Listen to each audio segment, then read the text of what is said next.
Sementara itu, pemirsa, dikarenakan timbun bahan bakar minyak bersubsidi, Polres Kabupaten Talaut amankan pria Parubaya beserta 80 galon BBM jenis solar.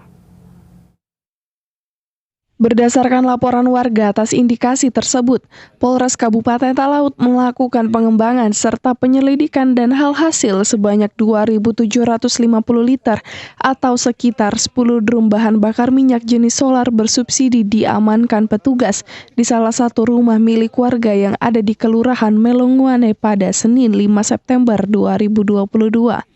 Laporan-laporan dari masyarakat telah ditindaklanjuti di mana telah mengamankan barang bukti berupa bahan bakar minyak yang disita oleh Polres atas laporan dari masyarakat.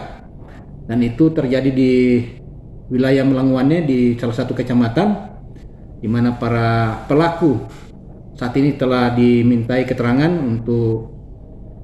tentunya untuk proses selanjutnya. Dan ada beberapa temuan yang sudah diamankan berupa 80 galon minyak solar dan telah disita diamankan di Polres.